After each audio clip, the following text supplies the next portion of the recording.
Que la paix de Dieu le Père soit avec vous, chers abonnés. Bienvenue. À vous qui pour la première fois regardez ma chaîne, particulièrement cette vidéo, je vous souhaite la bienvenue. Je vous invite à vous abonner et à cliquer sur la cloche de notification afin de vous permettre de continuer à recevoir mes futurs enseignements. Si vous êtes là, ce n'est pas par hasard, c'est parce que Dieu a un plan pour vous, a un projet pour vous. Autrement dit, Dieu voudrait vous parler. Alors, je vous invite au soir de cette vidéo, je vous invite sincèrement tous à appuyer sur le pouce levé et à partager cette vidéo afin de la rendre beaucoup plus visible et de donner la possibilité à ceux qui sont en difficulté de connaître la parole de Dieu, de contribuer ainsi à l'évangélisation, c'est-à-dire à répandre la parole de Dieu dans le monde. Que Dieu d'avance se souvienne de vous et qu'il vous bénisse abondamment. Vous qui acceptez, choisis par lui, d'être des instruments au travers desquels Dieu désire toucher le maximum de personnes au travers de sa parole. Alors, la deuxième partie de l'enseignement, ta parole est une lampe à mes pieds, une lumière qui éclaire mon sentier. Dans la première partie, nous avons essayé de développer un peu l'importance de la lumière. Nous avons parlé aussi de comment le monde veut nous plonger dans l'obscurité, l'importance de lire la parole de Dieu afin d'être éclairé. Alors, en deuxième partie, nous allons essayer de continuer sur le même chemin. Et pour ceux qui n'ont pas pu regarder la première partie, je vais relire le texte de base qui est le psaume 119, le verset 105 qui dit, et je cite, « Ta parole est une lampe devant mes pas, une lumière qui éclaire mon sentier. » Mais je voudrais que nous puissions nous remémorer notre texte de base. Le texte par lequel nous avons débuté ce cheminement de l'exploration de la parole de Dieu. Ce texte qui se trouve dans le livre de Josué, chapitre 1, le verset 8 qui dit, et je cite, « Que ce livre de l'enseignement, c'est-à-dire que la parole de Dieu ne s'éloigne pas de toi. » C'est ce que Dieu dit à Josué. Il dit, « Médite-le jour et nuit de façon à observer tout ce qui y est écrit.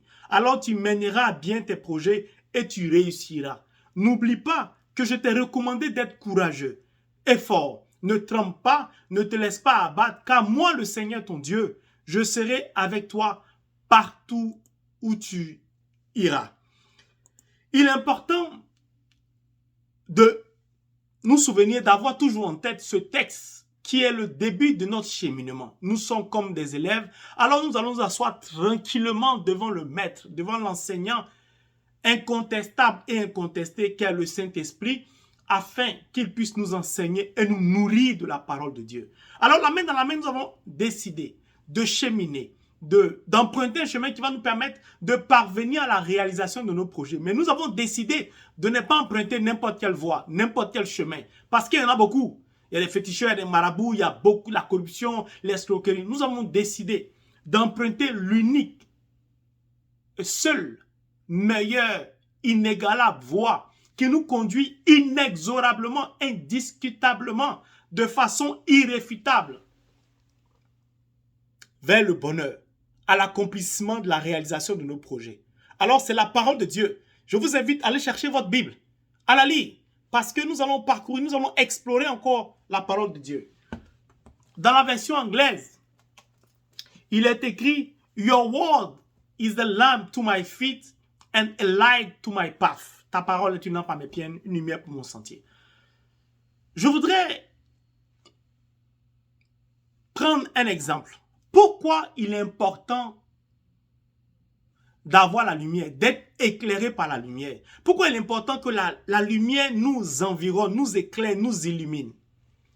Pour nous qui vivons en Europe ou aux États-Unis, même pour ceux qui sont dans des pays où il n'y a pas la neige, où il n'y a pas l'automne, l'hiver, il y a au moins des saisons de pluie. Parfois, le temps est nuageux, il y a les saisons de pluie, il pleut toute la journée, il n'y a pas de soleil, le coin, franchement, l'endroit est triste. Est-ce que vous savez que lorsqu'on entre en automne, en hiver, le temps obscur, le fait que la nuit dure plus longtemps que le jour, le fait que le soleil n'éclaire pas pendant longtemps, est-ce que vous savez que cela agit sur certains individus? Est-ce que vous savez que le manque de lumière perturbe certains individus, les rend malades? Ce que je vous dis est réel. Ceux qui vivent en Europe ou aux États-Unis comprennent ce que je dis, au Canada par exemple, où l'hiver, le froid. Ok. Alors, il y a ce qu'on appelle la luminothérapie. Pour ne pas qu'on dise que j'invente, je vais lire simplement la définition pour que nous tous nous puissions comprendre. Alors, que nous dit, quelle est la définition de la luminothérapie? La luminothérapie, traitement des troubles dépressifs hivernaux par l'exposition régulière à une source de lumière artificielle. Je recommence. Traitement des troubles dépressifs hivernaux par l'exposition régulière à une source artificielle de lumière blanche. Autrement dit, lorsqu'on entre en hiver, certaines personnes tombent dans la dépression, faute de lumière, par manque de lumière. Ils ont recours ainsi à la luminothérapie, c'est-à-dire on crée des lumières artificielles et on expose ces personnes dépressives à l'impact de la lumière afin de les aider à guérir de la dépression.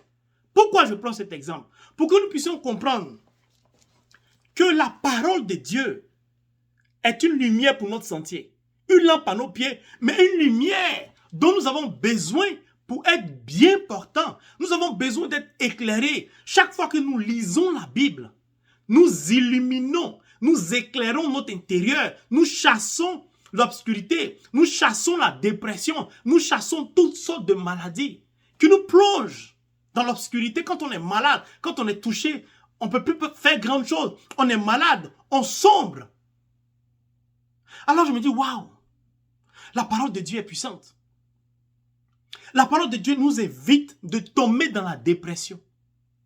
Surtout pour nous qui vivons aux États-Unis ou en Europe, où l'hiver, il pleut toute la journée, il fait nuit vite, à 8 heures, il fait encore nuit. C'est sad, c'est triste. Surtout qu'ici, les gens sont souvent seuls. Ça fait pitié. Alors quand je lis ma parole de Dieu, il y a comme une chaleur qui monte en moi. The word of God. Bring me a light. My life shine. Ma vie brille. Du fait de la parole de Dieu. Right? Il est important que nous puissions lire la parole de Dieu. Si j'ai commencé par la luminothérapie, pour vous montrer, regardez ce qu'une lumière artificielle est capable d'apporter à certains êtres humains qui sont dépressifs. Combien à plus forte raison, la vraie lumière du monde peut nous apporter beaucoup de choses. Alors nous avons besoin réellement d'être éclairés par la parole de Dieu. Lorsque la parole de Dieu, où Dieu nous dit que nous avons besoin d'une lampe à nos pieds, ce n'est pas par hasard. La position stratégique de la lampe a un sens. Ceux qui vont travailler dans les mines, en général, mettent quoi? Une lumière ici, sur la tête, qui éclaire là, devant. Pourquoi? Ils ont besoin de voir le chemin. Mais lorsqu'on est chrétien, nous, on n'a pas besoin de voir le chemin. Pourquoi? Parce que Dieu lui-même éclaire notre chemin. Dieu est comme nos yeux. En fait, Dieu a tout préparé pour la création, pour l'homme.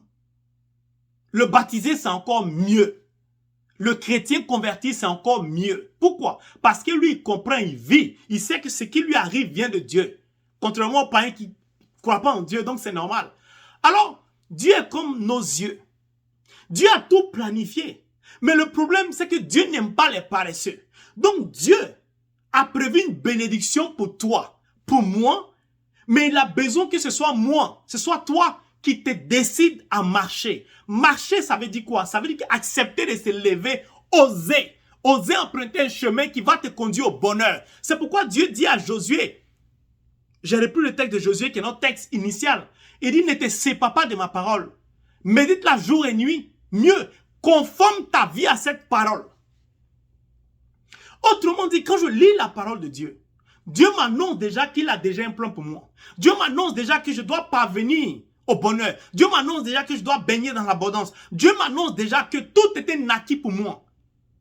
Lui-même, Dieu, c'est lui qui sera mes yeux. Mais il me demande simplement de porter la lampe et de faire mouvement, d'accepter de me lever, d'accepter de marcher. En réalité, je n'ai plus à m'inquiéter. Mais Dieu va quand même dire, il faut que la lampe soit à tes pieds. Pourquoi? Parce que l'homme n'est pas bon. Je vais vous donner un exemple. Malgré que Dieu a tout préparé pour l'homme, Dieu a tracé un chemin. Il nous demande simplement d'emprunter ce chemin. Quand tu lis la parole de Dieu, elle t'éclaire, elle te guide, elle t'illumine. Il n'y a plus d'obscurité en toi. L'obscurité qui était dans certains compartiments de ta vie disparaît. L'obscurité disparaît. C'est-à-dire, même dans tes projets, l'obscurité s'en va.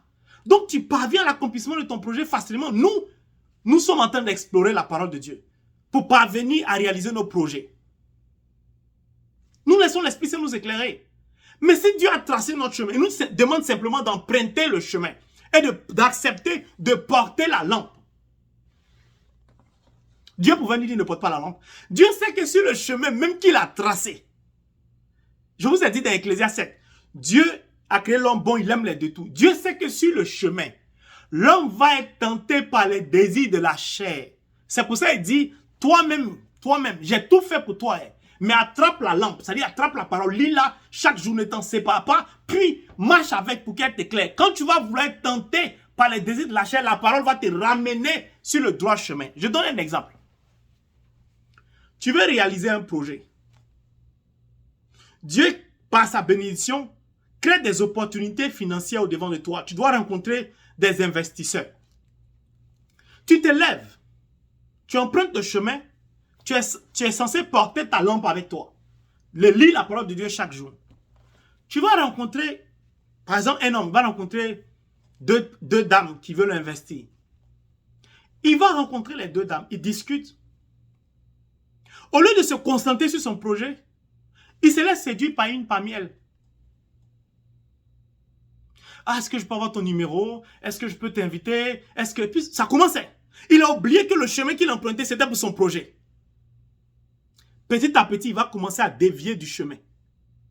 C'est pour ça que Dieu nous dit, la lampe là, mets ça à tes pieds, car ce qui est devant, moi je suis tes phares. Mais toi-même marche, mais si tu marches, fais attention. C'est pour ça que la lampe est à nos pas.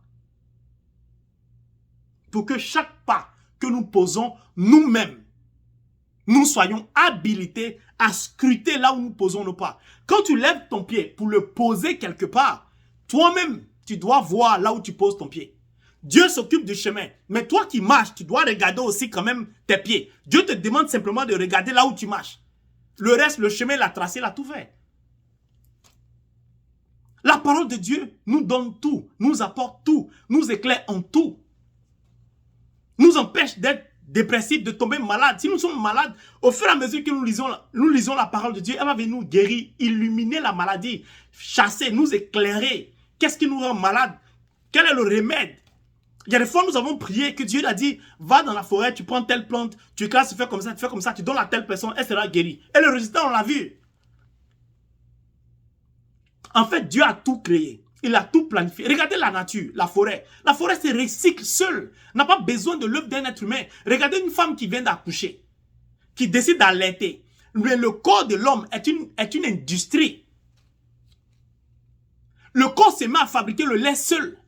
Avec toutes les composantes, c'est-à-dire les vitamines qu'il faut pour le développement de l'enfant. L'enfant va boire le lait pendant 3 mois, 6 mois, sans boire autre chose. Il se développe simplement. Mais qu'est-ce qui se passe dans le corps de l'homme? Dieu a tout préparé. Il a tout organisé. C'est la parole qui fait ça. Non, je me dis parfois, waouh. Alors pourquoi le monde s'acharne à nous plonger forcément dans l'obscurité? Pourquoi? Pourquoi? Regardez, je vais prendre des exemples simples. Pourquoi le monde a besoin de nous séparer, de nous positionner en classe sociale? Je donne un exemple aussi banal pour ceux qui sont déjà montés dans l'avion. Un avion, quand vous êtes assis dans l'avion, les hôtesses de l'air, c'est la même démonstration pour la sécurité. Les issues de secours, patati et patata, Bon, ok, c'est leur travail, c'est normal. C'est valable pour tous les passagers de l'avion. Mais dans l'avion, même dans l'avion, qui est un seul appareil, nous sommes divisés en deux parties. Ou parfois même en trois parties. Standard, classe économique, business class, première classe, et ainsi de suite. Pourquoi on ressent forcément le besoin de séparer les gens? Une fois, j'ai été tenté. C'est pas mon truc, mais j'ai été tenté. Avec mon épouse, on partait à Miami. J'ai dit, ok, on va essayer première classe. J'ai besoin de voir parce que j'ai besoin de faire un enseignement dessus. Je veux comprendre pourquoi. Quand l'avion tombe là, l'avion trie pas ceux qui sont en première classe, en dernière, et ainsi de suite. Pourquoi on ne fait pas les sièges pareils pour tous les passagers? Pourquoi on ressent le besoin de distinguer les gens? Première classe, monter en premier. Les autres attendent. Eux tous là.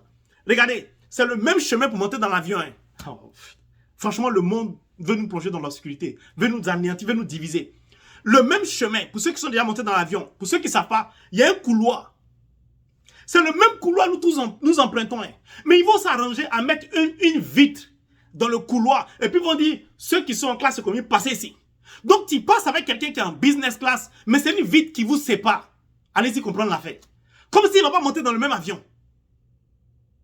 Donc parfois, tu es en train de parler avec quelqu'un, vous échangez. Au moment de monter dans l'avion, comme tu passes, vous êtes séparés par une vitre et puis vous êtes obligé de parler au travers de la vitre. Ça n'a pas de sens. Donc j'ai dit, ok mon épouse, on va essayer, on va aller à Miami, on va dans l'avion, première classe tranquille. Je suis assis. Ils n'ont pas de respect. Pourquoi je dis ça? En première classe, dès que tu t'assois, on te propose des boissons, de champagne. Moi j'ai l'habitude de voyager, classe économique, je ne cherche pas. J'aime essayer les choses pour prêcher avec. Mais tu es en première classe. Quand tu es en classe économique, là, on chauffe la nourriture au micro-ondes. On envoie dans les barquettes, on ne te considère pas, on dépose ça devant toi, il faut manger, on passe pour ramasser. Première classe, le fauteuil est différent. Quand tu t'assois, les feuilles, les feuilles qui poussent au bord de la route, c'est une manière de parler. On te donne des feuilles, des tomates jaunes cerises, ce qui est bien pour ton corps. On te donne les desserts qui ne sont pas chimiques.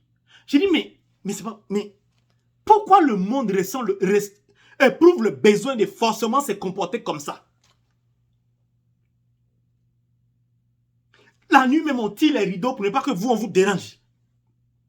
Je suis assis, j'ai dit, mais mon Dieu, comment l'on peut penser à se diviser lui-même? Faire croire à quelqu'un qu'il est mieux que celui qui est derrière, c'est le même vol. Il tombe, on va mourir de la même manière. En général, même quand les vols tombent, là, les pilotes, même les pilotes, copilotes, les deux mêmes. Pourquoi on ressent le besoin de faire ça? Mais parce que c'est une idée de certains dirigeants du monde de nous séparer afin de mieux nous contrôler. Ce que je vous dis est une réalité. Regardez un exemple. Je vous donne un autre exemple. La parole de Dieu est censée nous éclairer. Regardez.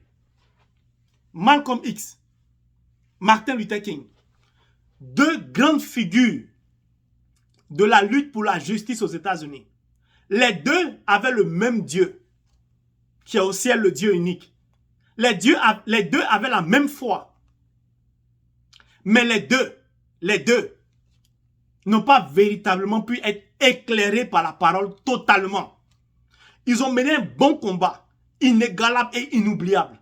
Mais les deux, au lieu de se mettre ensemble, ont emprunté deux chemins différents du fait de leur foi et du fait de leur religion, autant pour moi.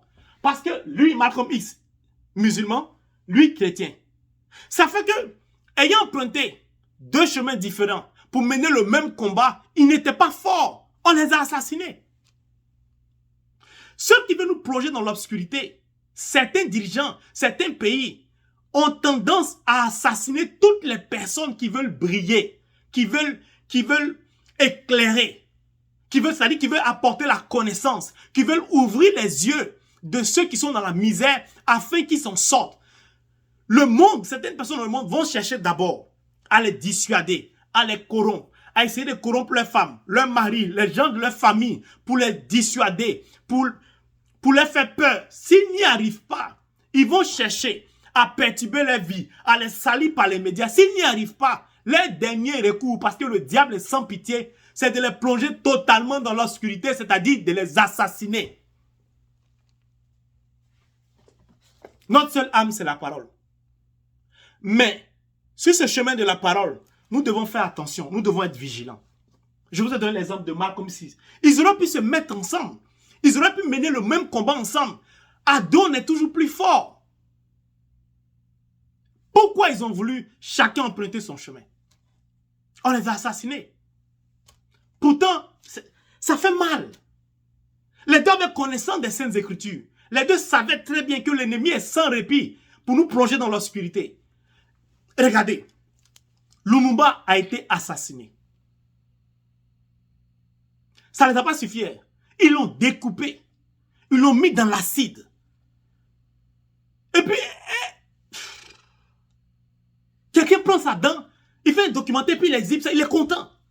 Et puis il dit, ah, les Africains, ils rigolent, ils pensent qu'il va revenir, il ne va plus revenir. Un être humain que vous assassinez, que vous découpez, que vous plongez dans la soude, vous avez peur de quoi? Ils ont peur qu'ils se réincarnent, ils viennent. Pourquoi l'être humain peut avoir de telles pensées? C'est parce que des gens comme ça existent, que Dieu nous demande d'avoir la parole en main, de nous laisser éclairer par la parole, que la parole soit une lampe pour nous prévenir des dangers, pour nous prévenir de ce qui peut nous arriver de mauvais. Parce que l'ennemi, lui, ne dort pas. La parole de Dieu, nous devons véritablement la méditer jour et nuit. Nous devons la lire chaque jour. Nous devons la garder dans notre cœur. Nous ne devons pas nous séparer de la parole. Mieux, nous devons mettre en pratique ce que la parole nous recommande. C'est ainsi, en mettant en pratique, que nous allons porter la lampe et la maintenir allumée. Je vous donne un autre exemple. Qu'est-ce qui a foudroyé Saint Paul? N'est-ce pas Jésus? La Bible dit, acte des apôtres sur le chemin de Damas, une lumière l'a enveloppé. Mais la lumière, c'était qui? C'était Dieu. La lumière, c'était quoi? C'était la connaissance que Saint Paul n'avait pas. Saint Paul, le grand Saint Paul. Mes frères et mes sœurs, vous pouvez être chrétien. Vous pouvez lire la parole de Dieu chaque jour. Vous pouvez connaître la parole de Dieu. Vous pouvez aller à l'église tous les jours. Vous pouvez jeûner tous les jours. Quand on vous regarde, on sait que vous maîtrisez la parole de Dieu. On sait que vous essayez de mettre la parole en pratique. Vous arrivez à mettre la parole en pratique. Mais vous pouvez lire la parole de Dieu, connaître la parole de Dieu, retenir la parole de Dieu, être éclairé par la parole de Dieu, connaître les mystères de la parole de Dieu, prier chaque jour, mais emprunter le mauvais chemin. Saint Paul a emprunté le mauvais chemin. Je vais vous expliquer pourquoi. Pourquoi Saint Paul dit à Timothée, mène le bon combat, le combat de la foi? Parce qu'il a compris. Saint Paul, j'ai lu des livres sur Saint Paul. Saint Paul, à 8 ans, il récitait les psaumes par cœur. Le gars, c'est un génie. Il est intelligent. Il apprenait. Qui a formé Saint Paul? Gamaliel, un grand maître. Mais regardez comment Saint Paul a fini. Ou du moins, regardez le chemin qu'il avait emprunté avant de finir en prison. Pourquoi? Saint Paul connaissait la loi par cœur. Je dis à 8 ans, il était formé par les grands maîtres. Mais Saint Paul, malgré qu'il connaissait la parole de Dieu qu'il récitait par cœur à 8 ans, il la maîtrisait. Saint Paul n'avait pas compris ce que lui-même il apprenait, ce qu'il récitait. Vous êtes étonnés, non? Pourquoi? Saint Paul n'a pas compris que la lumière ne marche pas avec l'obscurité. Saint Paul n'a pas compris que ce qu'il connaissait de la parole, ce qu'il récitait chaque jour, était une lumière. Et la lumière ne fait pas de mal. Saint Paul n'a pas compris que ce qu'il lisait, il avait besoin de la connaissance et non de réciter par cœur. Tu peux apprendre la parole de Dieu. Moi, je connais beaucoup de versets. Beaucoup de serviteurs de Dieu, des pasteurs, des prêtres peuvent vous réciter des versets. C'est pas parce que tu connais les versets par cœur. C'est pas parce que tu récites les versets. C'est pas parce qu'on dit ça les versets tant, que ça veut dire que tu as compris. Que ça veut dire que tu as la connaissance. Non. Quand on a la connaissance, c'est dans la pratique. On sait que lui là, il a la connaissance. C'est pas dans la récitation. La parole de Dieu est une lumière. C'est pas une théorie, ça brille. On n'est pas là. La parole de Dieu ne nous explique pas que pour créer une lumière, c'est comme ça. La lumière est déjà créée par Dieu. Lui-même, la lumière, tu peux pas inventer. C'est Dieu qui a inventé tout. Arrête. Dieu te demande simplement de l'appliquer, de la mettre en pratique. Saint Paul n'a pas compris que la parole de Dieu qu'il récitait par cœur n'a jamais dit qu'il faut aller assassiner. N'a jamais dit qu'il faut faire du mal. Saint Paul était, malgré qu'il connaissait la parole, il était lui-même dans l'obscurité. Vous comprenez? Il dit quand Quand tu as l'école de l'exploration de la parole, le Saint-Esprit t'éclaire. Pourquoi? Saint Paul avait des idées obscures, sombres, c'était un assassin dans sa pensée. Saint Paul se chargeait d'attraper les chrétiens, de les mettre en prison, de les faire torturer, de les tuer. Saint Paul n'a pas tué peut-être de ses mains, mais il était témoin, on lapidait Étienne. Étienne est mort, il a gardé ses habits, les gens étaient là. Il a assisté, il est coupable. Il persécutait les chrétiens. Tu ne peux pas lire la parole de Dieu, la réciter chaque jour, être formé par les grands maîtres comme Gamaliel. Et quand tu finis d'apprendre toute ta connaissance pour la mettre en pratique, c'est pour aller assassiner les gens, c'est pour aller tuer les gens. Toi, Saint Paul, toi, tu peux défendre Dieu. Il dit non, lui, il doit combattre contre ceux qui s'en prennent à Dieu. Il doit les tuer. Toi, tu es un être humain, tu peux défendre Dieu. Dieu a besoin de l'homme pour se défendre. Mais Saint Paul était dans l'obscurité. C'est pour cela, lorsque Jésus va le foudroyer, il va le foudroyer de la lumière. Il va l'envelopper de la lumière. Il va le rendre aveugle. Autrement dit, il va lui dire, sors de l'obscurité. Ce que tu penses connaître, ce n'est pas la connaissance. La vraie connaissance, la voici, c'est la lumière, c'est moi-même. Je suis la lumière du monde. Alors, il va le rendre aveugle. Pourquoi? Je vous ai dit, si tu deviens chrétien, tu dois renoncer à ta vie passée. Saint Paul ne peut pas continuer avec les mêmes yeux. On est obligé de le frapper d'aveuglement. Dieu est obligé de le rendre aveugle. Puis de lui redonner la vue, une nouvelle vision. C'est-à-dire que des yeux lumineux. Il ne peut pas continuer. Tu ne peux pas sortir avec un homme marié. Tu deviens chrétien, tu continues à sortir avec un homme marié. Dieu va faire quoi avec toi? Tu n'es pas un modèle. Tu ne seras jamais un modèle. Pourquoi? La parole de Dieu, tout part de la parole de Dieu. Tout se termine par la parole de Dieu. Tout est construit par la parole de Dieu. Toi, tu veux faire quoi à lui? On te laisse cet homme marié, tu ne comprends pas.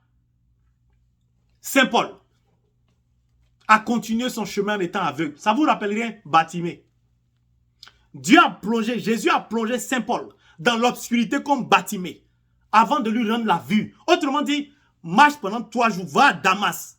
Les 3 jours là, médite sur tout le mal que tu as fait à l'église, aux chrétiens, tout ce que tu as tué. Quand tu vas finir de comprendre le mal que tu as fait, que tu n'avais pas la connaissance, que ce n'est pas parce que les grands maîtres t'ont formé, ce n'est pas parce que tu récites les versets par cœur que ça veut dire que tu es sauvé. Ce n'est pas possible, ce n'est pas forcément vrai. La seule chose qui va te sauver, c'est de mettre en pratique ce que tu apprends, ce que tu récites, ce que tu médites. Il faut mettre en pratique. Dieu est clair, Josué. Il dit, ne te sépare pas de ma parole, mais conforme ta vie à la parole. Si tu ne conformes pas à ta vie à la parole, si tu veux lire la jour et nuit, je m'en fous de toi, Josué.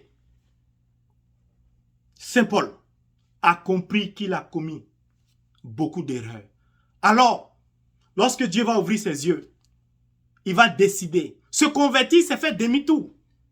De faire demi-tour et de réemprunter un nouveau chemin. Cette fois-ci, le bon. Alors, Dieu est tellement miséricordieux. Je dis, l'homme ne peut pas se comparer à Dieu. Le cœur de l'homme est limité dans la compassion, dans l'amour. Dieu va dire, toi-même, je vais te choisir pour aller réparer ce que tu as fait. Retourne vers ceux que tu as persécutés pour leur dire, dorénavant, tu es l'un des leurs. C'est là où... C'est pas facile, hein? Qui va t'accepter? Mais Dieu va utiliser Saint Paul de façon puissante. C'est ça le message de Dieu. La lumière doit nous envelopper. La lumière doit changer notre regard. C'est important. Alors, Jésus, dans sa parole, nous dit, dans le livre de Matthieu, Matthieu chapitre 5, le verset 14, qui dit, je cite, « Vous êtes la lumière du monde. » Donc, si tu lis la parole de Dieu, si tu la médites, si tu la mets en pratique, alors ta lampe est allumée. Ton sentier, ton chemin est éclairé. Maintenant, Dieu dit que toi-même, tu deviens la lumière du monde. Mais si tu es la lumière du monde, tout ce que tu touches est lumineux. Tout ce que tu touches brille. Alors, ça ne vous rappelle rien. Jésus dit qu'il est la lumière du monde. Jésus dit que si j'écoute la parole, si je la médite, si je la mets en pratique, moi-même, je deviens la lumière du monde. Donc, je peux accomplir ce que Jésus accomplissait. Si je suis la lumière du monde, Jésus a rencontré une femme sur la route qui partait enterrer son enfant unique. Il a arrêté le corbillard, le cercueil, le cortège. Pardonnez, il y a quoi? Il dit, l'enfant est décédé, on dit c'est son enfant unique. Il dit, arrêtez, ouvrez le cercueil, lève-toi. L'enfant s'est levé. Donc, moi aussi, Si je suis sûr que je lis la parole de Dieu, que je la mets en pratique, que je ne fais pas comme Saint Paul faisait avant, je ne récite pas les versets, je ne les apprends pas par cœur. Pour dès qu'il y a un débat, verset tant dit ça, verset tant dit ça, que tu ne mets pas en pratique. Ceux qui te voient vont dire, tu es un pou, lui il est bon, il connaît la parole, il maîtrise les biens, vraiment il a le zèle, tout. Quand ils ont fini de dire ça là, Dieu sait que tu ne vaux rien parce que tu ne la mets pas en pratique. Je vais vous donner un exemple tout à l'heure, vous allez comprendre. Dieu sait ça. Alors si tu as la lumière du monde, tout ce que tu touches doit briller. Pourquoi tu es dans des difficultés extrêmes? Pourquoi tes difficultés perdues? Pourquoi tel projet, tel sujet de prière ne s'accomplit pas? Pourquoi telle révélation ne s'accomplit pas? Mon frère, ma soeur, le problème c'est, quel est l'état de ta lumière? Est-ce que ta lumière brille, est connectée à une source d'énergie qu'est la parole de Dieu? Est-ce que tu as le pétrole? C'est-à-dire, est-ce que tu as la foi? Est-ce que tu empruntes le chemin que Dieu trace au devant de toi ou sur le chemin que Dieu trace, toi-même tu fabriques ton chemin que tu vas emprunter? C'était le cas de Saint Paul. Il a le chemin que Dieu lui donne à tracer. Sur ce chemin, il a tracé son propre chemin. C'est-à-dire, au lieu de faire du bien, il s'en fait du mal. Il emprunte la parole de Dieu pour aller tuer. Mais lui, son nom, on dit Épître de Saint Paul, Galates, Corinthiens. Si on devait écrire la Bible, moi, ils allaient mettre mon nom dans la Bible. Clair? Pourquoi je vous dis ça? Vous allez comprendre. Quand tu as la lumière du monde, parce que tu conformes ta vie à la parole de Dieu, alors tout ce que tu touches brille. Tout ce que tu touches est lumineux. Regardez bien. Parfois dans les familles, il y a une personne que Dieu a choisie pour porter la lumière, pour éclairer toute la famille.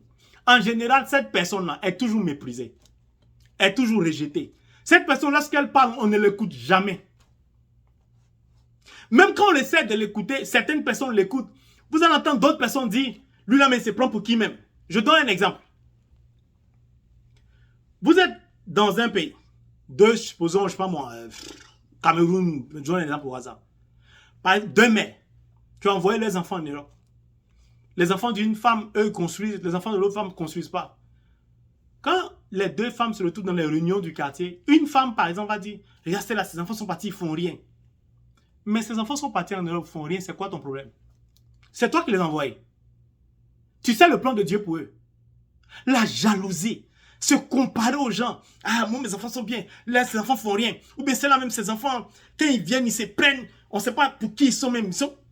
Ils vous ont fait quoi? La route de l'Europe est fermée. La route de l'Europe, là, c'est fermée. La même dame qui passait, qui se comportait de la même manière, qui portait les mêmes habits. Pourquoi quand ses enfants viennent, vous faites comme si elle a changé? Ah, c'est la même, depuis ses enfants sont bien, elle a changé. Elle a changé comment?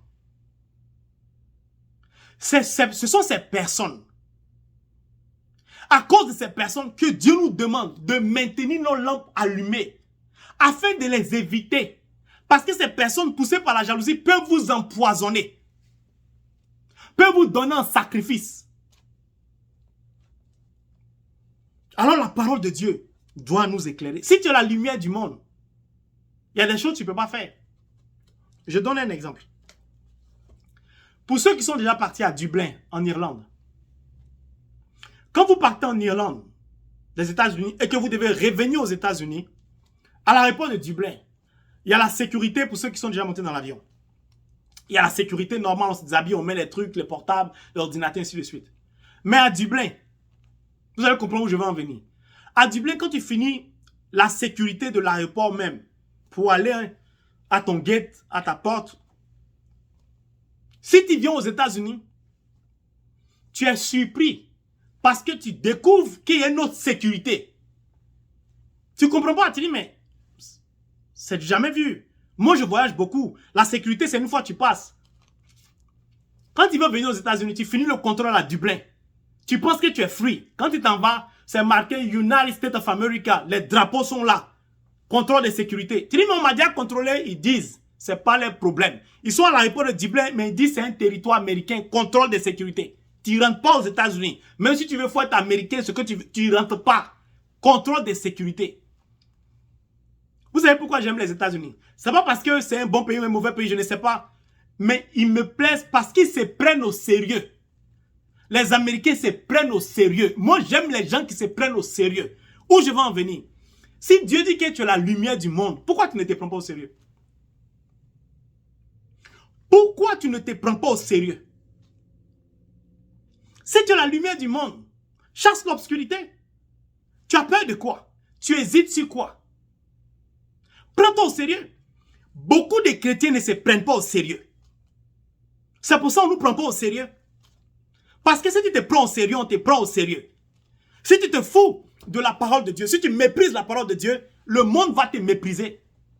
Le monde ne va pas te considérer. Mais quand tu t'attaches à la parole de Dieu, Holy Bible, ça circule avant ton sang. Tu fais tout par la parole. Tu agis par la parole. Tu parles par la parole. Même le marché, tu fais par la parole. Vous allez me dire, comment on peut faire le marché par la parole? Quand moi, je veux charmer ma femme, je prends la Bible, je lis la Bible et puis je cherche le marché. Vous allez me dire comment? Quand vous partez à la messe, là, John 1, verse 29. Jean chapitre 1, verset 29. Behold, il dit qu'on va s'enseigner. On va s'enseigner. Quand tu vas à la messe, là, on dit en français, voici l'agneau de Dieu qui enlève le péché du monde. Jean a dit ça. En anglais, on dit, behold the Lamb of God, which takes away the sins of the world. Toi, tu vas me dire quoi? Lui, là, lui, c'est la parole. C'est Dieu. Donc, quand tu marches avec la parole, il faut te prendre au sérieux. C'est pour ça qu'il a donné l'exemple des États-Unis. Ils sont si un territoire du blanc, à la réponse, ils ont l'agent de sécurité, ils se prennent au sérieux. Combien de chrétiens se prennent au sérieux? Essayons de lire la parole, de conformer nos vies à la parole, de nous mettre ensemble. Le diable n'agit jamais seul. Il a des supports partout. Il a des éléments, les services de renseignement, tout ça, vous pensez que ça vient d'où? Ça vient du diable. Il a préparé les services de renseignement. Lui, là, il commence à éveiller la conscience de beaucoup de personnes. Il commence à porter la lumière dans la vie de beaucoup, je sais pas moi, des citoyens africains qui s'émancipent. On doit l'assassiner. Pourquoi nous, on ne se met pas ensemble pour réaliser un certain nombre de projets en tant que chrétiens par la parole? Pourquoi on ne sait pas? Pourquoi on se laisse conduire par le monde? Pourquoi on se laisse diviser par ceux qui veulent nous commander, nous détruire? Je vais te donner l'exemple des deux. Ils ont prêté deux chemins différents et mené le même combat. Ça n'a pas de sens ce que nous faisons. Ça n'a pas de sens. Nous lisons la parole de Dieu et nous nous laissons distraire par le diable. Chacun veut être patron. Des chrétiens, l'or et l'argent appartiennent à Dieu. Donc notre papa est riche. Si notre père est riche, pourquoi on est pauvre? Moi, j'ai une carte bancaire, Visa international. Quand je veux chercher l'argent, quel que soit le pays, je vais au guichet. Je mets ma carte, je tape le code, le montant sort. Ça peut être un débat. Mais quand tu mets ta carte, pour que l'argent sorte, il faut que toi-même tu aies mis l'argent là. Tu es sûr que le compte est fourni, que tu as fourni.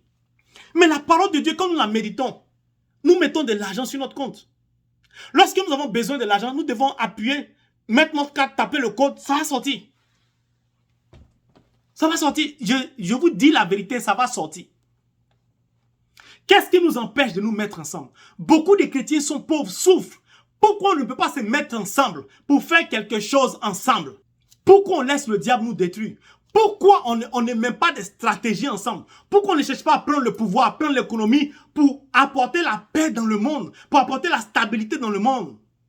C'est pour ça, le verset de Matthieu chapitre 5, après le verset 14 nous dit, et je cite, « On n'allume pas une lampe pour la mettre sous un seau. Au contraire, on la place sur le porte-lampe, d'où elle brille pour tous ceux qui sont dans la maison. C'est ainsi que votre lumière doit briller aux yeux de tous, afin que chacun voie le bien que vous faites et qu'il loue votre Père qui est dans les cieux. » Quand tu as une lumière, tu as réussi. Essaie de briller pour les autres, pour tout le monde. Si nous les chrétiens, qui conformons notre parole à la parole de Dieu, notre vie à la parole de Dieu, nous réussissons, nous pouvons apporter la lumière dans le monde. La lumière, c'est la connaissance. La lumière, c'est aider les pauvres. On va changer le regard de l'humanité. On va changer le regard de l'humanité. Quand je vous parle de la femme, ce n'est pas un amusement. Et je vais m'asseoir, je vais laisser le Saint. Pour l'instant, on explore la parole de Dieu pour parvenir à réaliser nos projets. Pourquoi chaque fois le diable s'en prend à la femme d'abord? Regardez, lisez le récit du jardin d'Éden. C'est un récit, c'est une image. Pourquoi le diable cherche d'abord à séduire la femme? Parce que le diable sait que La femme est un être illuminé de naissance. Elle est remplie de lumière de Dieu, elle donne la vie. S'il a réussi à toucher la femme, l'homme va suivre comme un mouton. La preuve, lorsque elle va manger le fruit de l'arbre défendu, je ne dis pas que tous les hommes sont moutons, hein. C'est spirituel ce que je dis. Si tu n'es pas rempli de l'Esprit Saint, ou tes oreilles ne sont pas ouvertes spirituellement, ne te fâche pas moi, je parle spirituellement. Dieu va dire à Adam, pourquoi tu as mangé le fruit? Écoutez la réponse d'Adam. La femme que tu m'as donnée, tu es un garçon, tu es un homme. Dans mon ethnie, on dit bab biessoir, c'est-à-dire que garçon pile. Tu manges un fruit, on dit pourquoi tu as mangé le fruit? La femme que tu m'as donnée. Regardez comment l'homme est... Oh. Mes sœurs, vous avez un pouvoir de changer l'humanité. Je vous en supplie. Lisez la parole de Dieu. Conformez votre vie à la parole de Dieu et reprenez le flambeau de chrétiens pour changer l'humanité. Je vous en supplie, mes sœurs, vous avez ce pouvoir-là. La femme que tu m'as donnée, assume ta responsabilité. Est-ce qu'Ève a dit à Adam, forcez si tu ne manges pas, je te quitte?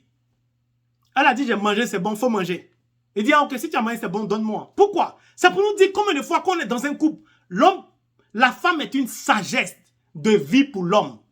Je ferai un enseignement dessus, leçon. Donc, mes frères et mes sœurs, je voudrais terminer cet enseignement par nous sommes la lumière du monde. Nous devons nous prendre au sérieux. C'est pour ça que j'aime les Américains. Même à l'église, le drapeau américain à l'hôtel. Quand le prêtre célèbre la messe, le drapeau américain, quelle que soit la cérémonie, le drapeau américain là. Moi, j'ai duré en France. Je suis parti à Londres, au Luxembourg, partout. Dans les églises, combien de fois j'ai vu le drapeau français? Ce n'est pas de l'orgueil. Ils sont fiers d'eux. Alors soyons fiers d'être chrétiens. Je ne suis pas là pour dire s'ils sont bien ou pas, s'ils sont mauvais ou pas. Pourquoi on n'est pas fiers d'être chrétiens? Pourquoi on n'affirme pas notre foi chrétienne?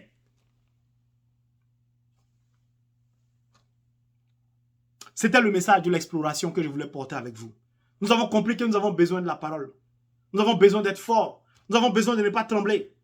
Parce que ceux qui dirigent le monde veulent forcément nous plonger dans l'obscurité par les empoisonnements, par les assassinats. Mais nous allons utiliser la parole de Dieu. Hier, ils ont assassiné des prophètes. Des prophètes ont été sciés en deux. Ils ont assassiné Lumumba, Oumiobe. Il y a beaucoup de personnes qui ont été assassinées.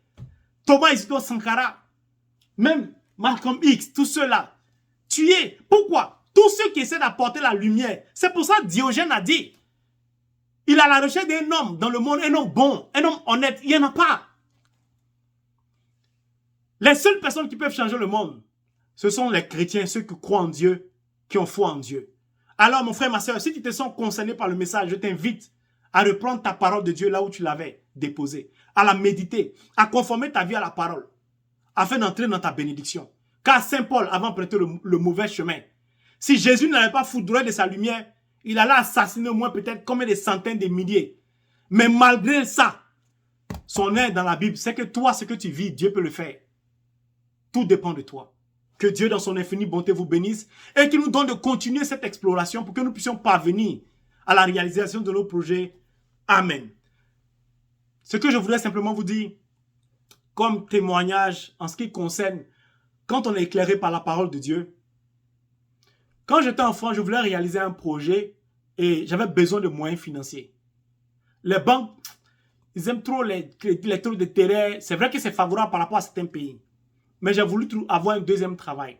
En général, quand je cherche un deuxième travail, je l'obtiens tout de suite. Quand je mets mon CV tout de suite, j'ai un travail au bout de 2-3 jours.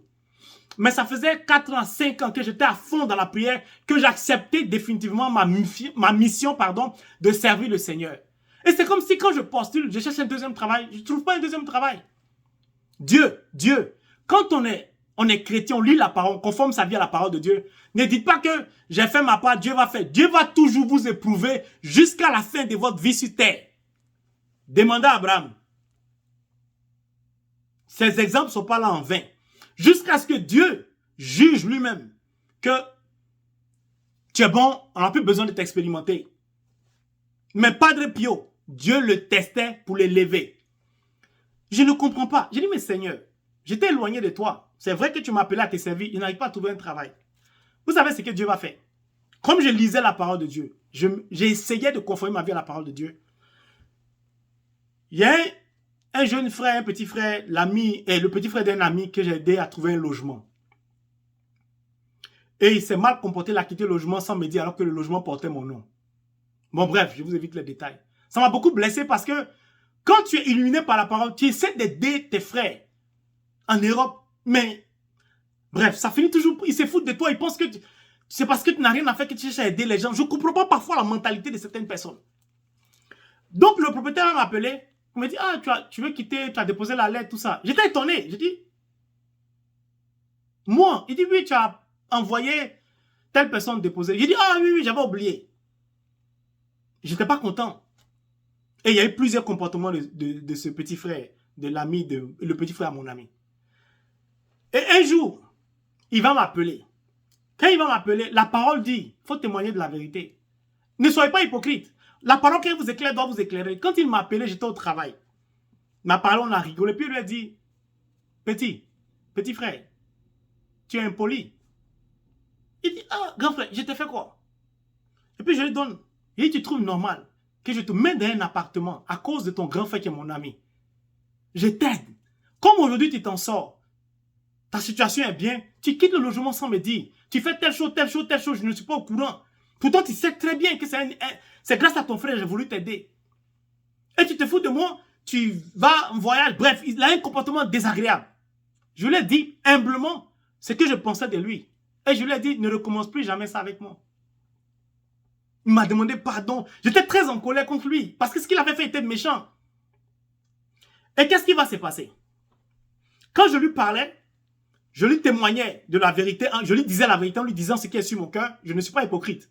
Tu m'as fait quelque chose, je vais te dire la vérité. Pourquoi? Le but de te dire la vérité est que nous parvenions à la paix. Il s'est excusé, il a pointé ses excuses, m'a dit c'était non les choses. Je lui ai dit, ok, tu sais, moi je suis chrétien. Lui c'est un musulman. Je lui ai dit, je suis chrétien, je te pardonne. Il m'a dit, ah, vraiment, il te demande pardon, tout ça, vraiment, grand frère, pardon. Il a dit, non, devant Dieu, je te pardonne. À partir d'aujourd'hui, tu peux m'appeler. On va discuter comme avant, il n'y a pas de problème.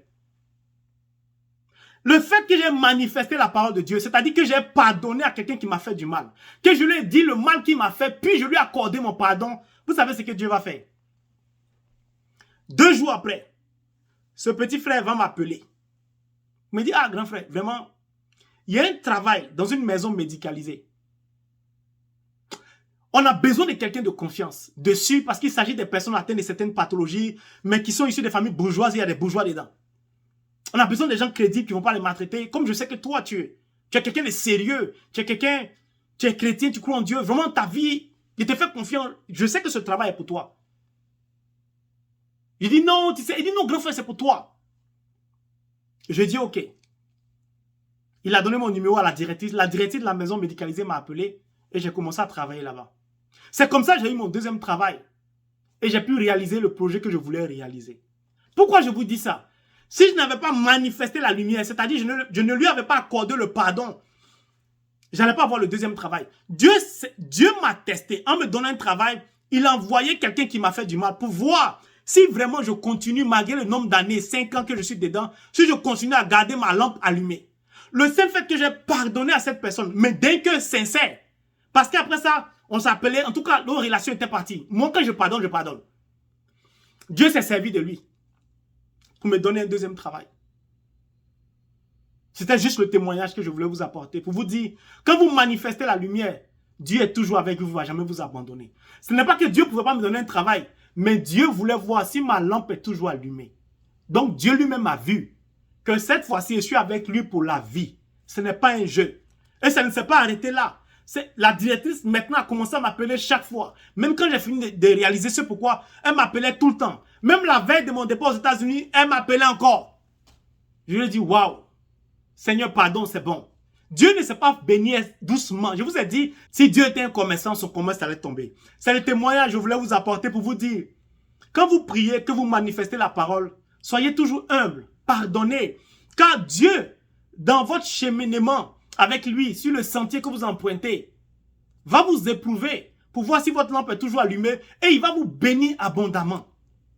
N'ayez pas peur de faire le bien, mais mettons-nous ensemble. Car eux avaient la foi, mais ils ont oublié que Dieu a dit dans Matthieu, Si 2 ou 3 s'accordent me demander quelque chose, ne soyons pas égoïstes. Ne pensons pas seuls. Notre lumière, quand nous avons les dons spirituels, ce n'est pas d'abord pour nous. C'est vrai, c'est pour nous, mais c'est aussi pour notre famille, pour notre entourage, puis pour le monde entier. Que Dieu bénisse toutes ces personnes qui, comme le professeur Omotunde et bien d'autres, par la connaissance, essaient d'éclairer beaucoup de personnes. Que Dieu vous fortifie et vous donne de pouvoir vous aussi vous lever pour faire briller votre lumière pour l'humanité entière. Soyez fiers d'être chrétiens. Au nom de Jésus. Amen.